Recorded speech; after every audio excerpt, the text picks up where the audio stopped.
Hi everyone, welcome back to needle and craft. ಇವತ್ತಿನ ವಿಡಿಯೋದಲ್ಲಿ ಈ ರೀತಿಯಾದಂಥ ಐ ಶೇಪ್ ಬೀಡನ್ನು ತೊಗೊಂಡು ಕ್ರೋಶೆ ವರ್ಕ್ ಮಾಡ್ತಾಯಿದ್ದೀನಿ. ತುಂಬ ಚೆನ್ನಾಗಿ ಬರುತ್ತೆ ಈ ಸಾರಿ ಕುಚ್ಚು ಡಿಸೈನ್. ಇಲ್ಲಿ ನಾನೇನು ಐ ಶೇಪ್ ತೊಗೊಂಡಿದ್ದೀನಿ. ಸೊ ನೀವು ಇದೇ ಥರ ಬೀಡ್ ತೊಗೊಂಡು ವರ್ಕ್ ಮಾಡಬೇಕು ಅಂತ ಇಲ್ಲ. ಅದರ್ ದ್ಯಾನ್ ದಿಸ್ ಶೇಪ್ ನೀವು ಸ್ಕ್ವೇರ್ ಬೀಡ್ ತೊಗೊಳ್ಬೋದು ಅಥವಾ ಓವಲ್ ಬೀಡಿಂದ ಕೂಡ ಈ ಡಿಸೈನ ಟ್ರೈ ಮಾಡ್ಬೋದು. ಸೊ ಇಲ್ಲಿ 6 ಎಳೆ ಸಿಲ್ಕ್ ಥ್ರೆಡ್ ತೊಗೊಂಡಿದ್ದೀನಿ. ಫಸ್ಟು ಈ ದಾರಾನ ಆ ರಿಂಗ್ ಒಳಗಡೆಯಿಂದ ಇನ್ಸರ್ಟ್ ಮಾಡಿ 2 ಗಂಟನ್ನು ಹಾಕ್ಕೊಳ್ಬೇಕು. ಸೊ 2 ಅಥವಾ 3 ನಾಟ್ ಹಾಕ್ಕೊಂಡು ಡಿಸೈನ ಸ್ಟಾರ್ಟ್ ಮಾಡಬೇಕು. ನಾಟ್ ಆದಮೇಲೆ ಅದರ ಕೆಳಗಡೆ ಏನು ಸ್ಪೇಸ್ ಇರುತ್ತೆ, ನಾಟ್ ಮಾಡಿರೋ ಕೆಳಗಡೆಯಿಂದ ಕ್ರೋಶೆನ ಇನ್ಸರ್ಟ್ ಮಾಡಿ ಲೂಪ್ ತೊಗೊಂಡು ಒಂದು ಸಿಂಗಲ್ ಕ್ರೋಶೆನ ಮಾಡಬೇಕು. ಸೊ ಈಗೇನು ಮಾಡಬೇಕು, ಈ ಬೀಡ್ ಸುತ್ತ ನಾವು ಸಿಂಗಲ್ ಕ್ರೋಶೆಗಳನ್ನ ಹಾಕಬೇಕು. ಸೊ ಸಿಂಗಲ್ ಕ್ರೋಶೆ ಮಾಡ್ತಾ ಮಾಡ್ತಾ ಆ ಬೀಡನ್ನು ಕವರ್ ಮಾಡಬೇಕು. ಸೊ ಇದು ಫಸ್ಟ್ ಸ್ಟೆಪ್ ಆಗಿರುತ್ತೆ. ಈ ಸ್ಟೆಪ್ನ ನೀವು ಸ್ಕಿಪ್ ಮಾಡಿಬಿಟ್ಟು ಡೈರೆಕ್ಟಾಗಿ ನಾನು ನೆಕ್ಸ್ಟ್ ಸ್ಟೆಪ್ ಏನು ತೋರಿಸ್ತೀನಿ ಅದನ್ನು ಬೇಕಾದರೂ ಮಾಡ್ಬೋದು. ಬಟ್ ನನಗೇನು ಅನ್ನಿಸ್ತು, ಈ ಸ್ಟೆಪ್ ಮಾಡಿದಾಗ ಡಿಸೈನು ಇನ್ನೂ ತುಂಬ ನೀಟಾಗಿ ಫಿನಿಶಿಂಗ್ ಬರುತ್ತೆ ಅನ್ನಿಸ್ತು. ದಟ್ ಈಸ್ ದ ರೀಸನ್ ಈ ಫಸ್ಟ್ ಸ್ಟೆಪ್ಪನ್ನು ಇಲ್ಲಿ ವರ್ಕ್ ಮಾಡ್ತಾಯಿದ್ದೀನಿ. ನೀವು ಬೇಕಾದರೆ ಇದನ್ನು ಸ್ಕಿಪ್ ಮಾಡಿ ಕಂಪ್ಲೀಟ್ಲಿ ಸೆಕೆಂಡ್ ಸ್ಟೆಪ್ಪಿಂದ ಕೂಡ ಟ್ರೈ ಮಾಡ್ಬೋದು. So one side of the ring ಏನಿದೆ ಅಲ್ವಾ, ಅಲ್ಲಿಗೆ ನೀವು ಎಷ್ಟು ಸಿಂಗಲ್ ಕ್ರೋಶೇಸ್ ಹಾಕ್ತೀರಾ ಅನ್ನೋದು ಹಾಫ್ ಸೈಡ್ ಕೂಡ ಸೇಮ್ ಕೌಂಟಿಂಗಲ್ಲೇ ಹಾಕ್ಕೊಳ್ಬೇಕು. ಇಲ್ಲಿ ನಾನು ಒಂದು ಸೈಡಲ್ಲಿ ಟೋಟಲಾಗಿ 12 ಸಿಂಗಲ್ ಕ್ರೋಶೇಸ್ ವರ್ಕ್ ಮಾಡ್ಕೊಂಡಿದ್ದೀನಿ. ಸೊ ಅದೇ ಥರ ಇನ್ನು ಹಾಫ್ ಸೈಡ್ ಏನಿದೆ ಅಲ್ಲಿಗೂ ಕೂಡ 12 ಸಿಂಗಲ್ ಕ್ರೋಶೇಸ್ನ ಮಾಡ್ಕೊತೀನಿ. ಸೊ ಇಲ್ಲಿ ಸೆಕೆಂಡ್ ಸ್ಟೆಪ್ಗೆ ನಾನು ಥ್ರೆಡ್ ಕಲರ್ನ ಚೇಂಜ್ ಮಾಡ್ಕೊತಾ ಇದ್ದೀನಿ. ಅವಾಗ ಏನಾಗುತ್ತೆ, ಈ ಬೇಸ್ ಲೈನು ತುಂಬಾ ಹೈಲೈಟಾಗಿ ಕಾಣಿಸುತ್ತೆ. ನೀವು ಬೇಕಾದರೆ ಸಿಂಗಲ್ ಕಲರಲ್ಲೂ ಕೂಡ ಇದನ್ನು ಟ್ರೈ ಮಾಡ್ಬೋದು. ಸೊ ಟೋಟಲಾಗಿ ಇವಾಗ ಫುಲ್ ರಿಂಗ್ ಕಂಪ್ಲೀಟ್ ಆಯಿತು. ಈಗ ಫಸ್ಟ್ ಸಿಂಗಲ್ ಕ್ರೋಶೆ ಒಳಗೆ ನೀಡಲ್ನ ಇನ್ಸರ್ಟ್ ಮಾಡಿ ಮತ್ತೆ ಒಂದು ಲಾಕನ್ನು ಮಾಡ್ಕೊಬೇಕು. ಆವಾಗ ಇದು ಕಂಪ್ಲೀಟ್ ಆಗುತ್ತೆ. ಈಗ ದಾರಾನ ಟ್ರಿಮ್ ಮಾಡಿಬಿಟ್ಟು ನೀಡಲ್ ಮೇಲಿರೋ ಲೂಪನ್ನು ಪುಲ್ ಮಾಡೋಣ.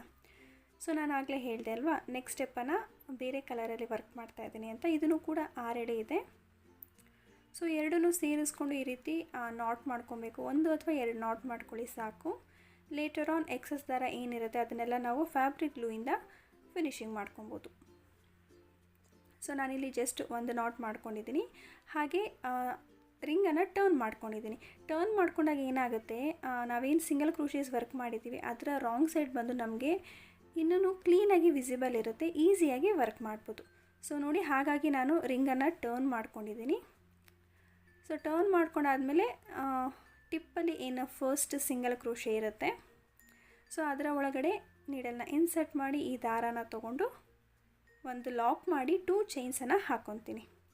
ಸೊ 2 ಚೈನ್ಸ್ ಆದಮೇಲೆ ಇಲ್ಲಿ ಪ್ರತಿಯೊಂದು ಸಿಂಗಲ್ ಕ್ರೋಶೆ ಮೇಲೇನೂ ಡಬಲ್ ಕ್ರೋಶೇಸ್ನ ವರ್ಕ್ ಮಾಡಬೇಕು. ಸೊ ಡಬಲ್ ಕ್ರೋಶೇಸ್ ಆದಮೇಲೆ ಇಲ್ಲಿ ಪೀಕೋನ ಮಾಡ್ತಾಯಿದ್ದೀನಿ. 3 ಚೈನ್ಸ್ ಹಾಕ್ಕೊಂಡು ಸೇಮ್ ಡಬಲ್ ಕ್ರೋಶೆ, ಈಗಷ್ಟೇ ಯಾವ ಡಬಲ್ ಕ್ರೋಶೆಟ್ ವರ್ಕ್ ಮಾಡಿದ್ದೀವಿ ಅದೇ ಡಬಲ್ ಕ್ರೋಶೆಟ್ಗೆ ಈ ಪೀಕೋನ ಲಾಕ್ ಮಾಡ್ಕೊಬೇಕು ನೋಡಿ. ಮತ್ತು ಇವಾಗ ಸೆಕೆಂಡ್ ನೆಕ್ಸ್ಟ್ ಸಿಂಗಲ್ ಕ್ರೋಶೆ ಮೇಲೆ ಡಬಲ್ ಕ್ರೋಶೆಟ್ನ ವರ್ಕ್ ಮಾಡಬೇಕು. ಸೊ ಪ್ರತಿಯೊಂದು ಡಬಲ್ ಕ್ರೋಶೆಟ್ಗೂ ಒಂದೊಂದು ಪೀಕೋ ಸ್ಟಿಚ್ಚನ್ನು ಇಲ್ಲಿ ಮಾಡ್ತಾಯಿದ್ದೀನಿ. ಪೀಕೋ ಸ್ಟಿಚ್ ಯಾವ ರೀತಿ ಅಂದರೆ 3 ಚೈನ್ಸ್ ಹಾಕಿಬಿಟ್ಟು ಸೇಮ್ ಅದೇ ಡಬಲ್ ಕ್ರೋಶೆಟ್ಗೆ ಲಾಕ್ ಮಾಡ್ಕೊಬೇಕು. ಸೊ ನೋಡಿ ಈ ರೀತಿ.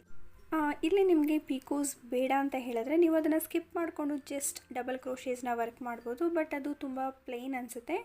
ನೀವು ಪೀಕೋ ವರ್ಕ್ ಮಾಡಿದಾಗ it gives that very elegant look. That is the reason ನಾನಿಲ್ಲಿ ಪೀಕೋಸ್ನ ಪ್ರಿಫರ್ ಮಾಡ್ತಾಯಿದ್ದೀನಿ. ನಾನು ಆವಾಗಲೇ ಹೇಳಿದೆ ಅಲ್ವಾ, ಫಸ್ಟ್ ಸ್ಟೆಪ್ಪನ್ನು ನೀವು ಬೇಕಾದರೆ ಸ್ಕಿಪ್ ಮಾಡಿಕೊಂಡು ಡೈರೆಕ್ಟಾಗಿ ಸೆಕೆಂಡ್ ಸ್ಟೆಪ್ಪನ್ನು ರಿಂಗಿಗೆ ಮಾಡ್ಕೊಬೋದು. ಬಟ್ ಆ ರೀತಿ ಮಾಡಿದಾಗ ಏನಾಗುತ್ತೆ, ಡಬಲ್ ಕ್ರೋಶೀಸು ರಿಂಗಿಗೆ ಡೈರೆಕ್ಟಾಗಿ ವರ್ಕ್ ಮಾಡಿದಾಗ ಈ ರೀತಿಯಾಗಿ ನೀಟಾಗಿ ಫಿನಿಶಿಂಗ್ ಬರೋದಿಲ್ಲ. ಹಾಗೆ ಆ ಡಬಲ್ ಕ್ರೋಶಿ ಸ್ಟಿಫ್ನೆಸ್ ಇರೋದಿಲ್ಲ. ಅದಕ್ಕೋಸ್ಕರ ನಾನು ಏನು ಮಾಡಿದೆ, ಸಿಂಗಲ್ ಕ್ರೋಶೇಸ್ ಮಾಡಿಕೊಂಡು ಅದರ ಮೇಲೆ ಡಬಲ್ ಕ್ರೋಶೇಸ್ನ ವರ್ಕ್ ಮಾಡ್ತಾಯಿದ್ದೀನಿ. ಆವಾಗ ನಮಗೆ ತುಂಬಾ ಸ್ಟಿಫಾಗಿ ಡಿಸೈನು ಫಾರ್ಮ್ ಆಗುತ್ತೆ. ಬೇಕಾದ್ರೆ ನೀವು ಆ ರೀತಿ ಕೂಡ ಟ್ರೈ ಮಾಡಿ, ನೀವೇ ಟ್ರೈ ಮಾಡಿ ನೋಡಿ ಒನ್ಸ್. ಡೈರೆಕ್ಟಾಗಿ ರಿಂಗಿಗೆ ಡಬಲ್ ಕ್ರೋಶೆ ಮಾಡಿದಾಗ ಇಷ್ಟು ನೀಟಾಗಿ ನಮಗೆ ಫಿನಿಶಿಂಗ್ ಬರೋದಿಲ್ಲ. ಒಂದು 5-10 ಮಿನಿಟ್ಸ್ ಎಕ್ಸ್ಟ್ರಾ ಆಗ್ಬೋದು, that's not an big issue. But finishing ಅನ್ನೋದು ತುಂಬಾ ಇಂಪಾರ್ಟೆಂಟ್ ನೋಡಿ. ಈ ಥರ ನಾನು ಪ್ರತಿಯೊಂದು ಸಿಂಗಲ್ ಕ್ರೋಶೆಗೂ ಒಂದು ಸೈಡು ಕಂಪ್ಲೀಟ್ ಮಾಡ್ತೀನಿ. ಸೊ ಫಸ್ಟ್ ಹಾಫ್ ಸೈಡ್ ಬಂದು ಫಿನಿಶ್ ಆಗಿದೆ. ಸೇಮ್ ಪ್ರೊಸೀಜರ್ನ ಫಾಲೋ ಮಾಡಿಕೊಂಡು ಈ ಕಡೆ ಸೈಡ್ ಕೂಡ ವರ್ಕ್ ಮಾಡಿಬಿಡ್ತೀನಿ. ಸ್ವಲ್ಪ ಟೈಮ್ ಕನ್ಸ್ಯೂಮ್ ಆಗುತ್ತೆ, ಯಾಕೆ ಅಂದರೆ ಇಲ್ಲಿ ನಾನು 24 ಸಿಂಗಲ್ ಕ್ರೋಶೀಸ್ ವರ್ಕ್ ಮಾಡಿರೋದ್ರಿಂದ ಈ ಸ್ಟೆಪ್ಪಲ್ಲಿ 24 ಡಬಲ್ ಕ್ರೋಶೀಸ್ ಮತ್ತು 24 ಪೀಕೋಸ್ನ ವರ್ಕ್ ಮಾಡಬೇಕು. ಒಂಚೂರು ಟೈಮ್ ಎಕ್ಸ್ಟ್ರಾ ಕನ್ಸ್ಯೂಮ್ ಆಗುತ್ತೆ, ಬಟ್ ಡಿಸೈನ್ ತುಂಬಾ ಚೆನ್ನಾಗಿ ಕಾಣಿಸುತ್ತೆ. ಇದನ್ನು ನೀವು ಬರೀ ಸಾರಿ ಕುಚ್ಚು ರೀತಿ ಅಲ್ಲದೆ ಈ ಡಿಸೈನ ಇಯರಿಂಗ್ಸ್ ಆಗು ಕೂಡ ಯೂಸ್ ಮಾಡ್ಕೊಬೋದು. ಕೆಲವೊಂದು ಸಲ ಲಟ್ಕನ್ಸ್ ರೀತಿ ಕೂಡ ನೀವು ಇದನ್ನು ಟ್ರೈ ಮಾಡ್ಬೋದು. ಮಲ್ಟಿಪರ್ಪಸ್ ಡಿಸೈನ್ ಅಂತಲೇ ಹೇಳ್ಬೋದು. ಇಲ್ಲಿ ನಿಮಗೆ ಡಬಲ್ ಕ್ರೋಶೀಸ್ ಬೇಡ ಅಂದರೆ try with triple crochet also, ಅಥವಾ ಬೀಡ್ಸ್ ಬೇಕು ಅಂದರೆ ಪಿಕೋಸ್ ಬದಲು ನೀವು ಬೀಡ್ಸನ್ನು ಕೂಡ ಟ್ರೈ ಮಾಡ್ಬೋದು. ಸೊ ಈ ಥರ ನಿಮಗೆ ಯಾವ ರೀತಿ ವೇರಿಯೇಷನ್ಸ್ ಬೇಕೋ ಆ ರೀತಿ ಡಿಸೈನಲ್ಲಿ ವೇರಿಯೇಷನ್ಸ್ನ ಮಾಡಿಕೊಂಡು ನಿಮ್ಮ ಟೇಸ್ಟ್ ಪ್ರಕಾರ ನೀವು ಡಿಸೈನ ವರ್ಕ್ ಮಾಡ್ಬೋದು.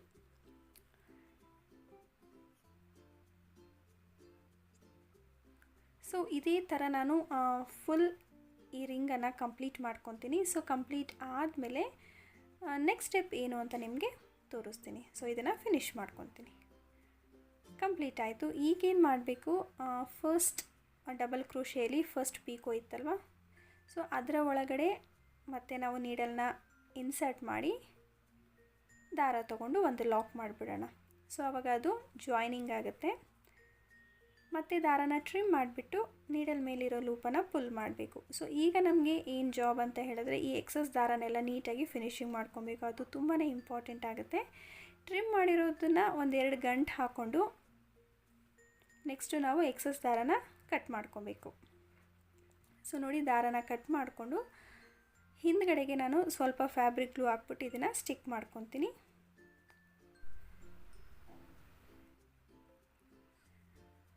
ಈಗ ಅದನ್ನು ಹಿಂದ್ಗಡೆಗೆ ನಾನು ಸ್ಟಿಕ್ ಮಾಡ್ಕೊತಾ ಇದ್ದೀನಿ. ಸೊ ಈ ರೀತಿ ಒಂದಷ್ಟು ಮೋಟಿವ್ಸನ್ನು ನಾವು ವರ್ಕ್ ಮಾಡಿ ರೆಡಿ ಇಟ್ಕೊಂಬಿಟ್ರೆ ಈಸಿಯಾಗಿ ಇದನ್ನು ಸ್ಯಾರಿಗೆ ಅಟ್ಯಾಚ್ ಮಾಡ್ಕೊಬೋದು.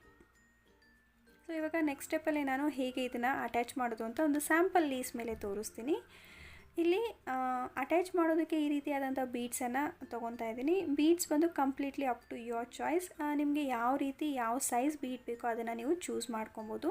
ಜೊತೆಗೆ 6 ಎಳೆ ಸಿಲ್ಕ್ ಥ್ರೆಡ್ ತೊಗೊಂಡಿದ್ದೀನಿ. ಹಾಗೆ ಮೋಟಿಫನ್ನು ಆಲ್ಟರ್ನೇಟಾಗಿ ವರ್ಕ್ ಮಾಡಿದ್ದೀನಿ. ಒಂದೇ ಕಲರ್ ಬೇಡ ಅನ್ನಿಸ್ತು, ನೀವು ಬೇಕಾದ್ರೆ ಸಿಂಗಲ್ ಕಲರಲ್ಲೂ ಕೂಡ ಟ್ರೈ ಮಾಡ್ಬೋದು. ಸೊ ಬೇಸ್ ಲೈನ್ ವರ್ಕ್ ಮಾಡೋದಕ್ಕೆ 2 ಕಲರಲ್ಲಿ ಯಾವುದು ಬೇಕೋ ಅದರಿಂದ ನೀವು ಡಿಸೈನ್ನ ಸ್ಟಾರ್ಟ್ ಮಾಡ್ಕೊಬೋದು. ಫಸ್ಟ್ ಒಂದು ಲಾಕ್ ಮಾಡ್ಕೊತೀನಿ. ಲಾಕ್ ಆದಮೇಲೆ ಅದರ ಪಕ್ಕದಲ್ಲೇ ಸಿಂಗಲ್ ಕ್ರೋಶೆಟ್ನ ಮಾಡ್ಕೊತೀನಿ. ಸೊ ಒಂದು ಲಾಕು ಮತ್ತು ಸಿಂಗಲ್ ಕ್ರೋಶೆ. ಲೇಸ್ ರೈಟ್ ಸೈಡಿಂದ ನಾನು ಈ ಸ್ಟೆಪ್ಪನ್ನು ವರ್ಕ್ ಮಾಡ್ತಾ ಇರೋದು. ಸಿಂಗಲ್ ಕ್ರೋಶೆ ಆದಮೇಲೆ ಫಸ್ಟ್ ಬೀಡನ್ನು ಆ್ಯಡ್ ಮಾಡ್ತಾಯಿದ್ದೀನಿ. ಬೀಡನ್ನ ಆ್ಯಡ್ ಮಾಡಿ ಅದನ್ನು ಲಾಕ್ ಮಾಡಬೇಕು. ಸೊ ಲಾಕ್ ಆದಮೇಲೆ ಸಿಂಗಲ್ ಕ್ರೋಶೆಯಿಂದ ಅದನ್ನು ಬಟ್ಟೆಗೆ ಫಿಕ್ಸ್ ಮಾಡ್ಕೊಬೇಕು. ಬೀಡ್ ಯಾವ ಸೈಜ್ ಇರುತ್ತೆ ನೋಡಿಕೊಂಡು ಆ ಸೈಜಷ್ಟು ಗ್ಯಾಪ್ ಕೊಟ್ಟು ನೀವು ಸಿಂಗಲ್ ಕ್ರೋಶೆಯಿಂದ ಅದನ್ನು ಫಿಕ್ಸ್ ಮಾಡ್ಬೋದು. ಮತ್ತು ಇವಾಗ ಸೆಕೆಂಡ್ ಬೀಡನ್ನು ಆ್ಯಡ್ ಮಾಡ್ಕೊತಾ ಇದ್ದೀನಿ. ಇದನ್ನು ಅಷ್ಟೇ ಬೀಡನ್ನ ದಾರದಲ್ಲಿ ಸ್ಲೈಡ್ ಮಾಡಿಕೊಂಡು ಒಂದು ಲಾಕ್ ಮಾಡಿ ಮತ್ತು ಬಟ್ಟೆಗೆ ಸಿಂಗಲ್ ಕ್ರೋಶೆಯಿಂದ ಅದನ್ನು ಫಿಕ್ಸ್ ಮಾಡ್ಕೊಬೇಕು. ಸೊ ನಾನು 2 ಬೀಡ್ಸನ್ನು ಆ್ಯಡ್ ಮಾಡಿದ್ದೀನಿ ಸ್ಟಾರ್ಟಿಂಗಲ್ಲಿ. ಹೀಗೆ ಮೋಟಿಫನ್ನು ಅಟ್ಯಾಚ್ ಮಾಡ್ಕೊಬೇಕು. ಸೊ ಐ ಥಿಂಕ್ ಇನ್ನೊಂದು ಬೀಡನ್ನು ಆ್ಯಡ್ ಮಾಡೋಣ ಅಂತ. ಸೊ ಹಾಗಾಗಿ 3rd ಬೀಡ್ ಕೂಡ ಇಲ್ಲಿ ಆ್ಯಡ್ ಮಾಡ್ಕೊತೀನಿ. ಬೀಡನ್ನ ಆ್ಯಡ್ ಮಾಡಿ ಅದನ್ನು ಲಾಕ್ ಮಾಡಿಕೊಂಡು ಅದಾದಮೇಲೆ ಬಟ್ಟೆಗೆ ಸಿಂಗಲ್ ಕ್ರೋಶೆಯಿಂದ ಫಿಕ್ಸ್ ಮಾಡಬೇಕು. 3 ಬೀಡ್ ಆ್ಯಡ್ ಮಾಡಿದ ನಂತರ ಈಗ ಮೋಟಿಫನ್ನು ತೊಗೊತಾ ಇದ್ದೀನಿ. ಸೊ ಮೋಟಿಫ್ ರಾಂಗ್ ಸೈಡ್ ಬಂದು ನಮ್ಮ ಕಡೆಗೆ ಫೇಸಿಂಗಲ್ಲಿ ಇರಬೇಕು. ರಾಂಗ್ ಸೈಡ್ ಅಂದರೆ ನಾನೇನು ಹಿಂದ್ಗಡೆ ಎಕ್ಸಸ್ ದಾರ ಎಲ್ಲ ಇತ್ತು ಅದನ್ನು ಫ್ಯಾಬ್ರಿಕ್ ಗ್ಲೂಲಿ ಸ್ಟಿಕ್ ಮಾಡಿದ್ದೆ ಅಲ್ವಾ, ಅದು ರಾಂಗ್ ಸೈಡ್ ಆಗುತ್ತೆ. ಅದು ನಮ್ಮ ಕಡೆಗೆ ಫೇಸಿಂಗಲ್ಲಿ ಇರಬೇಕು ಈ ರೀತಿ. ಇದಾದಮೇಲೆ ಎಕ್ಸಾಕ್ಟ್ಲಿ ಬೀಡಿನ ಮಿಡಲ್ ಪಾಯಿಂಟ್ ಏನಿದೆ ಅಲ್ಲಿ ಇರುವಂಥ ಪೀಕೋಗೆ ನಾನು ದಾರನ ಇನ್ಸರ್ಟ್ ಮಾಡಿ ಒಂದು ಲಾಕನ್ನು ಮಾಡ್ಕೊತೀನಿ. ಎಕ್ಸಾಕ್ಟ್ಲಿ ಮಿಡ್ ಪಾಯಿಂಟ್ಗೆ ಇದನ್ನು ಅಟ್ಯಾಚ್ ಮಾಡ್ಕೊಬೇಕು. ಇದಾದಮೇಲೆ 1 or 2 ಚೈನಷ್ಟು ಸ್ಪೇಸ್ ಕೊಟ್ಟು ಮತ್ತು ಸಿಂಗಲ್ ಕ್ರೋಶೆಯಿಂದ ಅದನ್ನು ಬಟ್ಟೆಗೆ ಫಿಕ್ಸ್ ಮಾಡ್ಕೊಳ್ಳೋಣ. ಸೊ ಇದು ವೆರಿ ಸಿಂಪಲ್ ಟೆಕ್ನಿಕಲ್ಲಿ ನಾನು ಅಟ್ಯಾಚ್ ಮಾಡೋದನ್ನು ತೋರಿಸಿದ್ದೀನಿ. ಸೊ ದಟ್ ಬಿಗಿನರ್ಸ್ ಕೂಡ ಇದನ್ನು ಈಸಿಯಾಗಿ ಟ್ರೈ ಮಾಡ್ಕೊಬೋದು. ಮತ್ತು ಇವಾಗ ಬೀಡ್ಸನ್ನು ಆ್ಯಡ್ ಮಾಡ್ಕೊತಾ ಹೋಗಬೇಕು. ಒಂದು ಮೋಟಿಫಿಂದ ಇನ್ನೊಂದು ಮೋಟಿಫಿನ ಮಧ್ಯ ನಿಮಗೆ ಎಷ್ಟು ಸ್ಪೇಸ್ ಬೇಕಾಗುತ್ತೆ ಅಂತ ನೋಡಿಕೊಂಡು ಅಲ್ಲಿವರೆಗೂ ಬೀಡ್ಸನ್ನು ಆ್ಯಡ್ ಮಾಡ್ಕೊಳ್ಳಿ. ಲೈಕ್ 5 ಬೀಡ್ಸ್ ಆರ್ 7 ಬೀಡ್ಸ್ ಈ ರೀತಿ ಏನು ಡಿಸ್ಟೆನ್ಸ್ಗೆ ಬೇಕು ನೆಕ್ಸ್ಟ್ ಮೋಟಿಫು ಅದರ ಮೇಲೆ ನಂಬರ್ ಆಫ್ ಬೀಡ್ಸನ್ನು ಇಲ್ಲಿ ನೀವು ಅಟ್ಯಾಚ್ ಮಾಡ್ಕೊಬೋದು. ಕ್ರಿಸ್ಟಲ್ಸ್ ಕೂಡ ಯೂಸ್ ಮಾಡ್ಬೋದು, ಪರ್ಲ್ಸ್ ಕೂಡ ಟ್ರೈ ಮಾಡ್ಬೋದು, ಅಥವಾ ಬಿಗರ್ ಸೈಜ್ ಗೋಲ್ಡ್ ಬೀಡ್ಸ್ ಬರುತ್ತೆ ಅಲ್ವಾ, ಅದನ್ನು ಕೂಡ ನೀವಿಲ್ಲಿ ಯೂಸ್ ಮಾಡ್ಬೋದು. ಬಟ್ ನಾನು ಸ್ಮಾಲ್ ಸೈಜ್ ಬೀಡನ್ನು ತೊಗೊಂಡಿದ್ದೀನಿ. ಜಸ್ಟ್ ನಿಮಗೆ ತೋರಿಸೋದಕ್ಕೋಸ್ಕರ ಈ ಸ್ಮಾಲ್ ಸೈಜ್ ಬೀಡಿಂದ ಇಲ್ಲಿ ಅಟ್ಯಾಚ್ ಮಾಡ್ತಾಯಿದ್ದೀನಿ. ಬಟ್ ಇದು ಕೂಡ ತುಂಬಾ ಚೆನ್ನಾಗಿ ಕಾಣಿಸ್ತಾ ಇದೆ. ಸೊ ಇಲ್ಲಿ 5 ಬೀಡ್ಸ್ ಆ್ಯಡ್ ಮಾಡಿದ್ದೀನಿ. ಚೆಕ್ ಮಾಡೋಣ whether the space is enough ಅಂತ. ತುಂಬ ಹತ್ತಿರ ಅನ್ನಿಸ್ತು. ಸೊ ಇನ್ನೂ ಒಂದು 2 ಬೀಡನ್ನು ಆ್ಯಡ್ ಮಾಡೋಣ ಅಂತ ಮತ್ತು ಇನ್ನು 2 ಬೀಡನ್ನು ಆ್ಯಡ್ ಮಾಡ್ಕೊತೀನಿ. ಸೊ ಹೀಗೆ ನಿಮ್ಮ ಟೇಸ್ಟ್ ಪ್ರಕಾರ ನೀವು ನೋಡಿಕೊಂಡು ಬೀಡ್ಸನ್ನು ಆ್ಯಡ್ ಮಾಡ್ಬೋದು. ಯಾಕೆಂದರೆ ಪ್ರತಿಯೊಬ್ಬರ ಚಾಯ್ಸ್ ಕೂಡ ಡಿಫ್ರೆಂಟ್ ಇರುತ್ತೆ. ಒಬ್ಬೊಬ್ಬರಿಗೆ ಒಂದೊಂದು ರೀತಿ ಟೇಸ್ಟ್ ಇರುತ್ತೆ ಅಲ್ವಾ. ಸೊ ಅದರ ಪ್ರಕಾರ ನೀವು ಕಸ್ಟಮೈಸ್ ಮಾಡ್ಕೊಬೋದು. ಸೊ ಟೋಟಲ್ 7 ಬೀಡ್ಸ್ ಆ್ಯಡ್ ಮಾಡಿದ್ದೀನಿ. ಸೊ ಈ ಸ್ಪೇಸ್ ಎನಫ್ ಅನ್ನಿಸ್ತು. ಮತ್ತು ಇವಾಗ ಮೋಟಿಫ್ ರಾಂಗ್ ಸೈಡು ನನ್ನ ಕಡೆಗೆ ಫೇಸ್ ಆಗೋ ರೀತಿ ಇಟ್ಕೊಂಡು ಎಕ್ಸಾಕ್ಟ್ಲಿ ಮಿಡಲ್ ಪಾಯಿಂಟ್ಗೆ ಇದನ್ನು ಅಟ್ಯಾಚ್ ಮಾಡಿಕೊಂಡು 1 ಚೈನಷ್ಟು ಗ್ಯಾಪ್ ಕೊಟ್ಟು ಬಟ್ಟೆಗೆ ಇದನ್ನು ಸಿಂಗಲ್ ಕ್ರೋಶೆಯಿಂದ ಫಿಕ್ಸ್ ಮಾಡ್ಕೊತೀನಿ. ಸೊ ಇಷ್ಟೇ ಈ ಡಿಸೈನು, ವೆರಿ ಸಿಂಪಲ್. ಇದೇ ಥರ ನೆಕ್ಸ್ಟ್ 7 ಬೀಡ್ಸನ್ನು ಆ್ಯಡ್ ಮಾಡಿ ಇನ್ನೂ ಒಂದು ಮೋಟಿಫ್ ಏನಿದೆ ಅಲ್ವಾ ಅದನ್ನು ಕೂಡ ನಾನು ಅಟ್ಯಾಚ್ ಮಾಡಿಬಿಟ್ಟು ನಿಮಗೆ ಫೈನಲ್ ಲುಕ್ ಹೇಗೆ ಕಾಣುತ್ತೆ ಅಂತ ತೋರಿಸ್ತೀನಿ. ಸೊ ಇದು ಇವತ್ತು ಹಾಕಿರೋ ಡಿಸೈನಿನ ಫಿನಿಶ್ಡ್ ಲುಕ್. ತುಂಬಾ ಈಸಿ ಮೆಥಡಲ್ಲಿ ಈ ಡಿಸೈನ ನಾವು ವರ್ಕ್ ಮಾಡ್ಬೋದು. ನೀವು ಬೇಕಾದರೆ ಸಿಂಗಲ್ ಕ್ರೋಶೆ ಏನು ಸ್ಟಾರ್ಟಿಂಗಲ್ಲಿ ನಾನು ವರ್ಕ್ ಮಾಡಿದ್ದೆ ರಿಂಗ್ಗೆ, ಸೊ ಅಲ್ಲಿಗೆ ಸ್ಟೋನ್ ಚೈನ್ ಆರ್ ಬಾಲ್ ಚೈನನ್ನು ಈ ರೀತಿ ಸ್ಟಿಕ್ ಮಾಡಿಕೊಂಡ್ರೆ ಡಿಸೈನು ಇನ್ನೂ ಕೂಡ ಗ್ರ್ಯಾಂಡಾಗಿ ಕಾಣಿಸುತ್ತೆ. ಕೆಲವರು ಕುಚ್ಚನ್ನು ಪ್ರಿಫರ್ ಮಾಡ್ತೀರಲ್ವ, ಅಂಥವ್ರು ಏನು ಮಾಡ್ಬೋದು, 2 ಮೋಟಿವ್ಸ್ ಬಿಟ್ವೀನಲ್ಲಿ ನೀವು ಕುಚ್ಚು ಕೂಡ ಟೈ ಮಾಡ್ಕೊಬೋದು. ಈ ರೀತಿ ನಿಮಗೆ ಯಾವ ರೀತಿ ಚೇಂಜಸ್ ಬೇಕೋ ಆ ರೀತಿ ಚೇಂಜಸ್ನ ಮಾಡಿಕೊಂಡು ನಿಮ್ಮ ಟೇಸ್ಟ್ ಪ್ರಕಾರ ನೀವು ಡಿಸೈನ ಟ್ರೈ ಮಾಡ್ಕೊಳ್ಳಿ. ಟ್ರೈ ಮಾಡಿದ್ರೆ ಖಂಡಿತ ಕಮೆಂಟ್ ಮಾಡಿ ತಿಳಿಸೋದನ್ನು ಮರಿಬೇಡಿ. ಈ ವಿಡಿಯೋ ಇಷ್ಟ ಆಗಿದರೆ ಮಿಸ್ ಮಾಡ್ತೀರಾ ಲೈಕ್ ಮಾಡಿ, ಜೊತೆಗೆ ಆದಷ್ಟು ಶೇರ್ ಮಾಡಿ. ಯಾರಾದರೂ ಹೊಸಬ್ರು ಇನ್ನೂ ನಮ್ಮ ಚಾನಲ್ನ ಸಬ್ಸ್ಕ್ರೈಬ್ ಮಾಡ್ತೀರಾ ನೋಡ್ತಾ ಇದ್ದರೆ ಈಗಲೇ ಸಬ್ಸ್ಕ್ರೈಬ್ ಮಾಡ್ಕೊಂಡು ನಮ್ಮ ವೀಡಿಯೋಸ್ನ ನೋಡಿ ಅಂತ ಹೇಳ್ತಾ, ನಾನು ನೆಕ್ಸ್ಟ್ ಇಂಟ್ರೆಸ್ಟಿಂಗ್ ಆಗಿರೋ ಹೊಸ ಡಿಸೈನ್ ಜೊತೆ ಹೊಸ ವೀಡಿಯೋ ಜೊತೆ ನಿಮ್ಮೆಲ್ಲರನ್ನೂ ಭೇಟಿ ಮಾಡ್ತೀನಿ. See you soon. Until then take care. Bye.